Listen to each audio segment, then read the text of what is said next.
Today on Most Buffalo, with just 1 month until the FIFA World Cup, local businesses are getting in on the excitement and going beyond just watching the matches. And an annual summit is returning this month to empower aspiring leaders in the Western New York community. Plus, a new week-long celebration is giving you the chance to try a new kind of cuisine while supporting local businesses. Most Buffalo starts right now.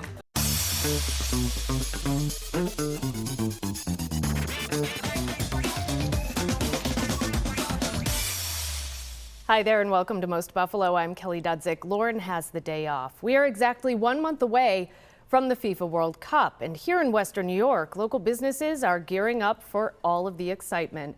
Hofbrauhaus Buffalo has declared itself Buffalo's 2026 World Cup headquarters, showing all 104 matches on the big screens. Plus, select games will receive full event treatment with themed food and drinks, live entertainment, and a one-of-a-kind experience. So, here to tell us all about that excitement is Chair of the Hofbrauhaus World Cup Committee, Eric Miles, and Ed Arnold with Hofbrauhaus Buffalo. Thank you for being here this afternoon. We appreciate it. So you've declared Hofbrauhaus Buffalo to be Buffalo's 2026 World Cup headquarters. Just share with us what people can expect. It's going to be a big party and a big celebration. It will. Well, first I want to thank you very much for letting us come in and get the word out. Sure. Yeah, we are actually, about a month ago, I was sitting with Eric, and Eric was telling me what a huge opportunity this was for Buffalo and for the Hofbrauhaus, and he convinced us to put together this committee and turn it into something. So we've been planning to make it the biggest place to watch the World Cup in Western New York. So if you want to watch any of the matches, Hofbrauhaus is the place to go. Yes. Yeah, and this year's World Cup, they expand the number of teams. Canada, the United States, Mexico are hosting, so there's a lot of synergy already. And when I went to the Hofbrauhaus last fall, I was just impressed with the size. It just has that European feel. And being a soccer enthusiast, I said, Ed, we have to do something. And yeah, it's going to be it's a perfect space to watch soccer. Having all the matches on, did you have to buy more TV screens? And do you also have to expand the hours? Like, how is that going to work? Because there have to, or since all the games are sort of in our time zone, is it going to work out okay? We're very fortunate with the timing because it is in our time zone, at least, you know, North America. Right. But we've spent a lot of time making sure that there's lots of TVs and that no matter where you're sitting, you're facing a TV. Even if you're sitting across from your friend, they're looking this way, you're looking that way. And we will commit to having all of the games on. So even if it's a less popular game, you should be able to come to the Hofbrauhaus and see it. And for the big games, we're going to have a DJ, and we're going to have special menus and special drinks available, and we've got lots of extras. That's great, because sometimes you go to a bar, you expect the game to be on, and there's like one tiny monitor, and you can't really see, or you're with a group of people at a table, and not everybody has a good viewing, vantage point of the game or whatever you're trying to watch. And it's also about the atmosphere too. Right. Just being able to spend time with fans and friends for an event that only comes around once every few years. Right. Yeah. I mean, this is the largest sporting event in the world. There'll be over 1 billion people that will watch the final. And so what we've done is we've really focused on the German games, the U.S. games, and Canadian games. And then we've set up special dates for those games. And then once the playoffs or the second round, the knockout stage, once those games are confirmed, then we'll announce additional, like all-in. And then the World Cup final itself is going to feel like a New Year's Eve. I think that's the best way to describe it. Yeah. Kind of event, with a lot of activities and just leading up to the game before kickoff. So we're very excited. That's excellent. Do people need to make reservations because you guys are going to be packed, or do you have to buy Yes. tickets to go to it? You could just show up? So it helps. You can just show up, but it does help. We have probably the biggest indoor venue where we can fit hundreds of people. Yeah, it's a nice setup. Like, it's perfect for this. It is. Yeah. But knowing people that are going to be there helps it make it more exciting and helps us plan a little bit. We're going to have special menus available for it. We're going to have special drinks. We have this giveaway. Every time you come, your name goes into a barrel, and at the end, we pick out a winner, 2 winners actually, and they're going to Germany to watch a game at Allianz Arena in Munich. Okay, perfect. In the fall, yes. All right, well, that's all the time we have. We appreciate it. Thank you guys for being here. Thank you. Yeah, Appreciate it. it'll be fun. 1 month away.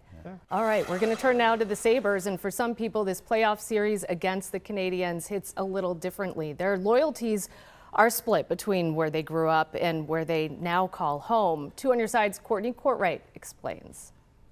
Inside Break and Eggs Creperie in Amherst. We became like really good friends, and those ladies here are like my sisters. 15 years of friendship is on display. We met through an organization here in Buffalo called the French Alliance, l'Alliance Française. Their roots connected them, and as fate would have it over time, Western New York has become home. But when it comes to sports, people are asking me all over the place, hey, are you rooting for the Habs? Are you rooting for the Sabres? It's become a balancing act. It's hard to not like both teams. I'm from Quebec, but I'm from here, so I care about both teams very much. When we knew that Canadian and Buffalo was going to be with each other, I was so happy. A love for both teams, a sense of hometown pride, and the place where they now call home. It's just part of the culture.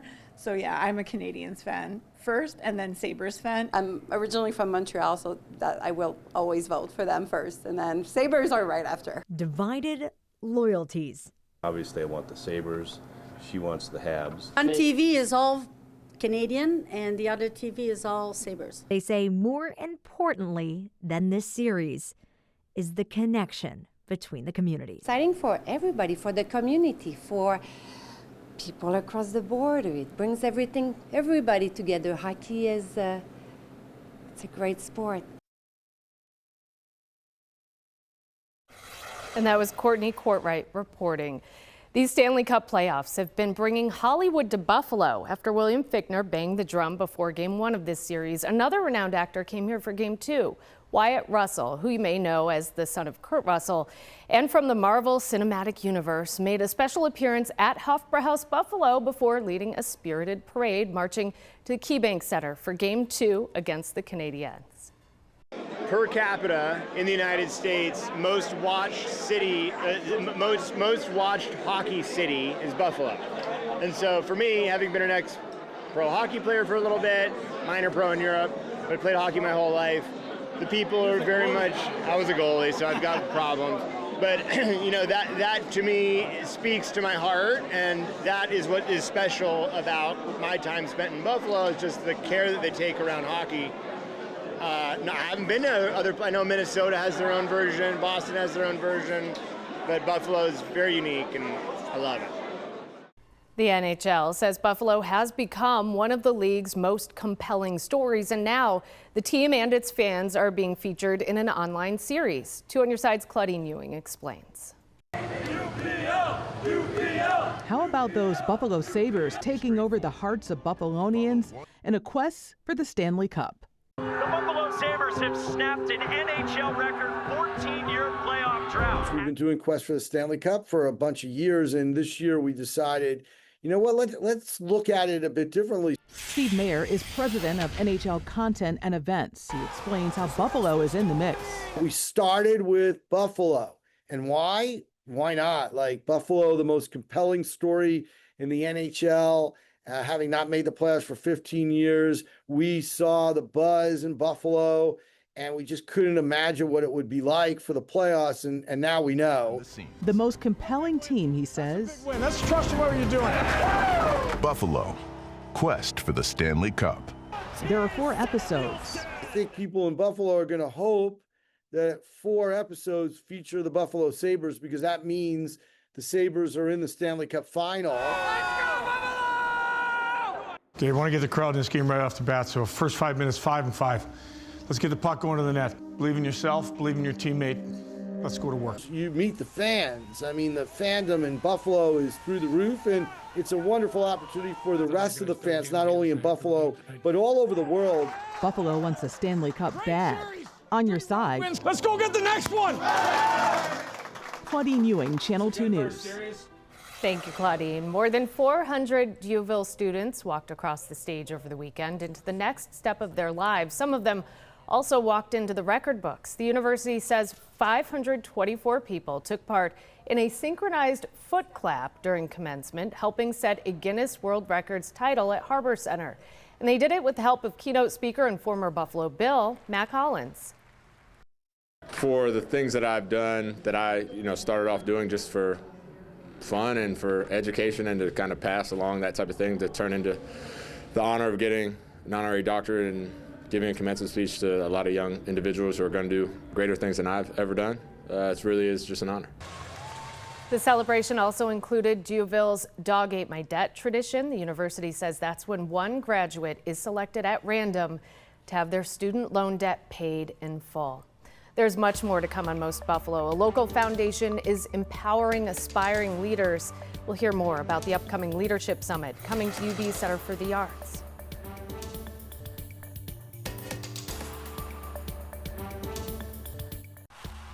Welcome back to Most Buffalo. The Western New York Women's Foundation is getting ready for its annual Leadership Summit later this month. The foundation is inviting both men and women from all career backgrounds to UB Center for the Arts. The goal is to build community and empower aspiring leaders. So joining us now to talk more about the upcoming event is Suzanne D'Amico, Director of Development at the Western New York Women's Foundation. Thank you for being here with us. Thank you. This event sounds like it's for everybody at any stage of their career. So what can people expect to get out of this if they sign up? So the good part about this event is that we do offer a track for each level of leadership, from aspiring leader 0 to 5 years in your career, to a she-suite leader, which would be like an executive C-suite, to a leadership ally, which is men.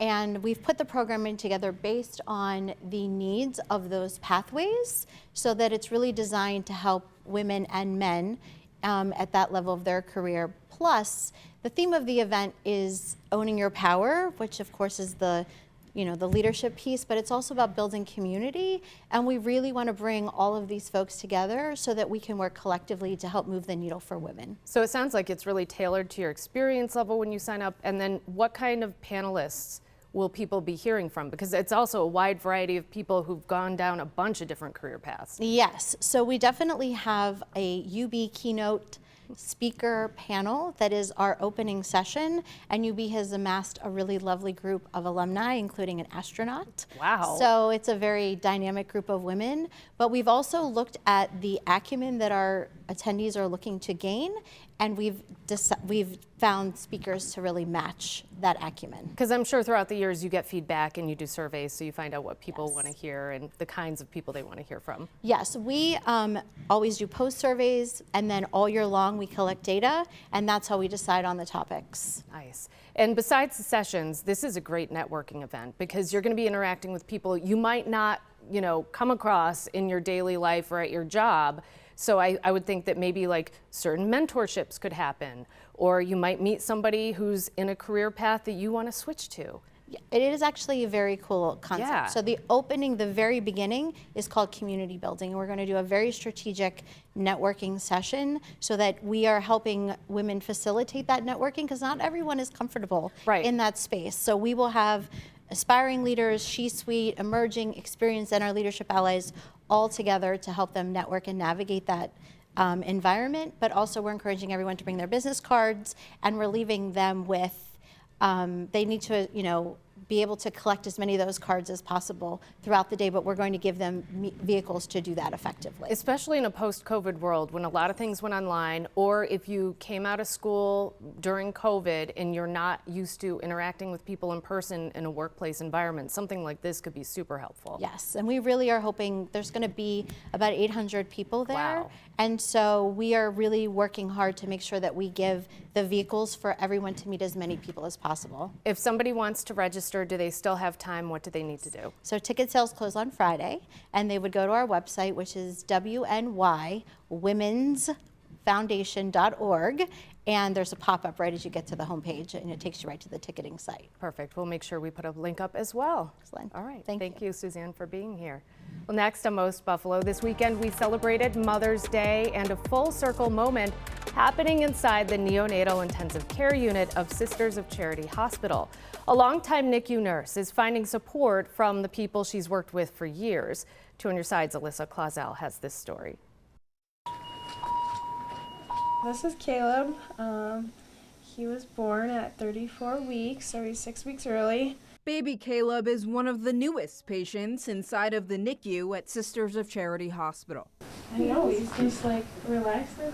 But if you ask any of the nurses, he's a rock star. He's already made an impression. And I'm just happy to have him. Welcome to the world. Yeah. But for his mom, this NICU stay feels different than most. Caitlin has spent the last 10 years working these same halls as a NICU nurse. When I went into preterm labor, I was like, no, I'm gonna have to spend even more time with my coworkers. Now she's experiencing the unit from the other side. As a mom, leaning on the friends and coworkers she spent years working beside. Yesterday, like one of my friends, she's like, he was crying, so I just came and held him because I knew he needed a rest. And it's like, you know, not anyone would just do that, but it's like they're my family. So he's part of their fam now too. The experience providing a perspective that neither Caitlin. This experience has just made me appreciate, you know, NICU parents more and like the support that they need. Or her husband expected. Being here, I just gained a whole nother level of appreciation for what she does and the workers here. It's truly incredible. And for the nurses who have known Caitlin for years, this is more than just patient care. You just want to provide the best care because, you know, I love her as a person. A friendship that started a decade ago. I don't want to cry. This is not my crying moment. This is your crying moment. Oh my gosh, I don't want to. Now helping guide their family through one of life's most emotional moments. I'm just so happy for him. I'm happy that he's healthy and he's obviously in the NICU, so it's not the best case scenario, but he's doing so well. And we're told doctors are monitoring Caleb's feeding, weight gain, and blood sugar levels before he can go home. His parents say he's doing well so far and is on track to hit all the right milestones during his NICU stay. And this all comes as we are honoring Nurses Appreciation Week across the country. And in Buffalo, it was the perfect day for shopping outdoors this Mother's Day. This is the 4th annual Niagara Street Mother's Day Market outside of Wildroot. The event had more than 70 vendors with something for every mom, including jewelry, cookie decorating, painting, and vintage shopping. Organizers say this is a great way to highlight businesses along Niagara Street. This is why we do what we do. I love flowers because it's a way to show your love. And so to have people come up and tell us it's their 2nd year coming, it's their 3rd year coming, and it's what they do, vendors and, you know, customers alike, it's that's why we're here. I just want to build a community kind of on Niagara Street and the best that we can in our neighborhood. To keep the spirit of spring, there was also a special build your own bouquet truck so moms could go home with some flowers. And another popular outdoor market in Buffalo is officially back for the season. The Elmwood Village Farmers Market has been bringing people together for 28 years. It's at the corner of Elmwood and Bidwell. There are nearly 40 local vendors selling everything from fresh produce to baked goods, flowers, and more. We like the interaction and we like seeing people we've seen for years and years and years. As a producer-only market, we grow everything here in Western New York, so a lot has to do with the weather. So you're going to see, as the season progresses, more vegetables, fruits as they become in season. The market runs every Saturday from 8 in the morning until 1 in the afternoon through November, rain or shine. There's much more to come on Most Buffalo. A new initiative is giving you the chance to try out some new cuisines. We'll have the latest details on Heritage Restaurant Week and how you can support some local businesses.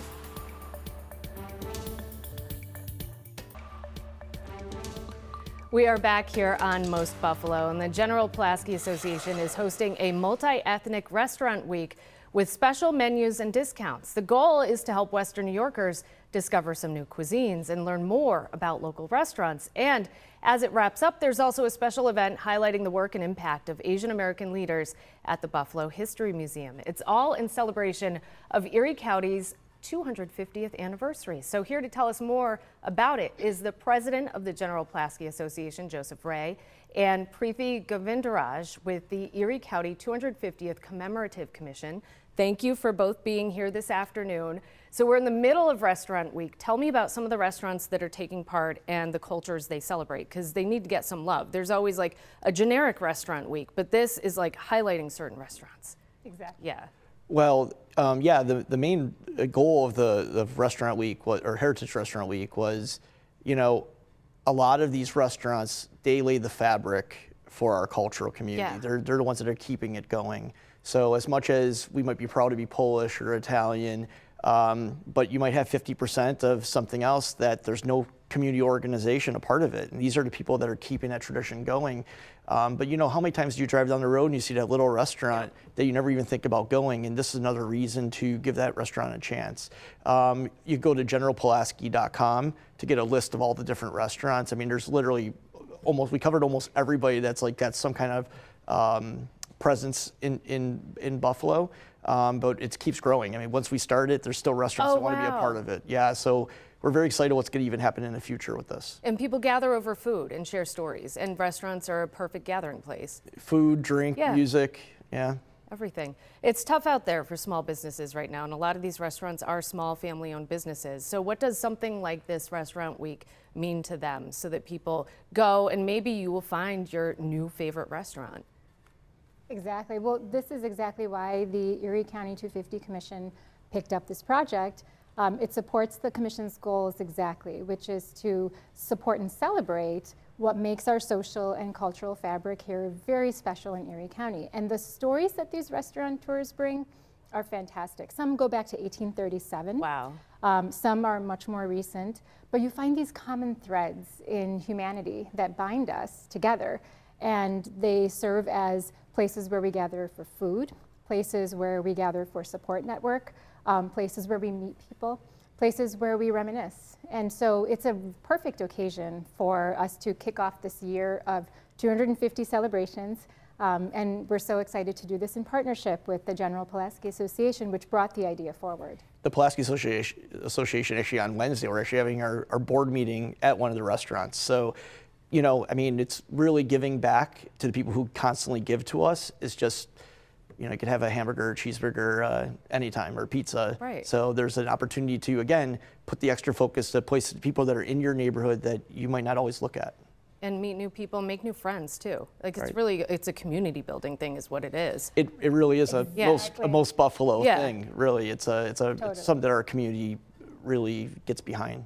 And we also want to talk about the capstone event. The Buffalo History Museum is hosting a special event on Sunday highlighting trailblazers in a bunch of different career paths who are part of the Asian American community. So tell me about that event and who will be highlighted there. Yeah, you know, Kelly, this is really interesting. So this event is also a 250th commemorative event with one of our partners, the Council of Heritage and Arts of India, CHAI, as the acronym. And you know, CHAI services many different areas in the arts in maintaining heritage and culture, as well as providing these necessary support services to its community members. You know, what happens if there's an emergency? What happens if there's a sudden illness? What happens when someone is deceased and you have to take care of arrangements? All of these issues CHAI assists with. This year in special, because it's 2026, is the Trailblazer event. So CHAI is recognizing several Asian American leaders, not just as individuals, but also for the far-reaching work and impact of the work of these professionals across healthcare, education, law enforcement, such a variety of different professions and fields, with the goal of understanding how the accomplishments of these Asian American leaders affect all American communities. So this is at the Buffalo History Museum this coming Sunday. It's open to all, and there will be musical programming along with remarks, presentations, and then followed by some food. If somebody wants to go, what do they need to do? Do they need to sign up ahead of time? They can come to the History Museum around 12 o'clock when the event begins. CHAI also is circulating the event on its Facebook, and it is through our partner commission websites. It's posted there as well. And then Restaurant Week, when does it end, and where can people find the list of places that are taking part? Ends on the 17th, and generalpulaski.com. Excellent. Well, thank you both for being here today on Most Buffalo. We appreciate it. Thank you. Thanks for having us. Yeah, no problem. That's all the time we have. We will see you back here live next Monday. And remember, you can always watch Most Buffalo right here on WGRZ Plus on demand anytime. Thank you so much for joining us.